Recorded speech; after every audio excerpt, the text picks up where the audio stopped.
এই হচ্ছে খাগড়াছড়ি-পানছড়ি আঞ্চলিক সড়কের চিত্র। পুরো ২৫.৫ কিলোমিটার সড়কের ২০ কিলোমিটারই ভাঙা।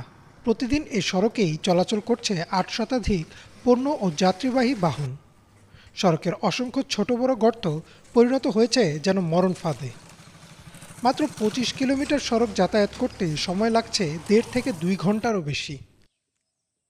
রোডের অবস্থা বেশি খারাপ, গাড়ি ঘোড়া ভেঙে যাচ্ছে, চলাফেরা করতে পারতেছি না।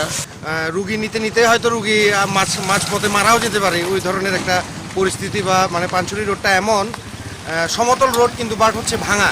আসলে এটা খুব দীর্ঘদিন ধরে যে এত পরিমাণে এটা আসলে মানে ভাঙা, যে এখান দিয়ে আসলে চলাচল করা খুবই একটা মানে জনগণের জন্য এতটা মানে এটা দুর্ভোগের বিষয় হয়ে গিয়েছে। অথচ রোগী নিয়ে পানছড়ি থেকে কারখানা একটা ডেলিভারি রোগী পর্যন্ত নেওয়া সম্ভব হচ্ছে না। খাগড়াছড়ি-পানছড়ির ২৫ কিলোমিটার সড়ক সংস্কারের জন্য ২০২৩ সালে দরপত্র আহ্বান করে সড়ক ও জনপথ বিভাগ। ব্যয় ধরা হয় ১৩.৩৫ লাখ টাকা।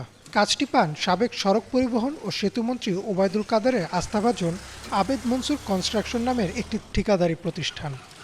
কিন্তু কাজ শুরুর আগেই প্রায় ২.৮২ লাখ টাকা বিল পরিশোধ করে সড়ক বিভাগ। অথচ টাকা হাতে পাওয়ার পরেও হয়নি কোনো কাজ। কোনো ঠিকাদার কাজ করতে পারে না, শুধুমাত্র এই কুজের গ্রুপ এবং কাদের গ্রুপ,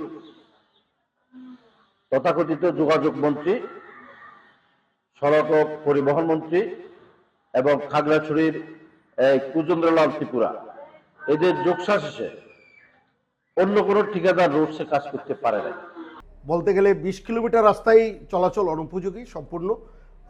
ইতিমধ্যে গত ৩ বছর ধরে মানুষের যে দুর্ভোগ এবং এই ভোগান্তির মাত্রা ছাড়িয়েছে, তা নিয়ে এত সংবাদপত্র এবং মিডিয়ায় এত লেখালেখির পরেও কর্তৃপক্ষ কোনোভাবেই তা গায়ে মাখছে না। যা দেখা যাচ্ছে যে মানুষের এই দুর্ভোগ দুর্গতি তাদের জন্য কোনো বিষয় না। খাগড়াছড়ি দুর্নীতি প্রতিরোধ কমিটির সভাপতি এড জসিমউদ্দিন মজুমদার এমন ঘটনাকে দুর্নীতি উল্লেখ করে বিচার দাবি করেছেন। আমাদের তৎকালীন সাবেক এমপি ও আওয়ামী লীগের সাধারণ সম্পাদকের আস্থাভাজন ঠিকাদার এই কাজ পায়, কিন্তু তিনি ৬ মাসে কাজ শেষ করার কথা থাকলেও এখন পর্যন্ত ২৫ কিলোমিটারের মধ্যে মাত্র ২ কিলোমিটারের কাজ শেষ করেছেন। অথচ তিনি বেশিরভাগ বিলও নিয়ে গিয়েছেন, যেটা একটা দুর্নীতি। এই ঠিকাদারকে খুঁজে বের করা দরকার। খাগড়াছড়ির সড়ক বিভাগের নির্বাহী প্রকৌশলী মোহাম্মদ মাকসুদুর রহমানের দাবি, যে ঠিকাদারকে নিয়োগ দেওয়া হয়েছে সে কাজ না করায় তাকে একাধিকবার চিঠি দেওয়া হলেও কোনো জবাব পাওয়া যায়নি। ইতিমধ্যেই দরপত্র বাতিল করার জন্য প্রধান প্রকৌশলীকে চিঠি দেওয়া হয়েছে।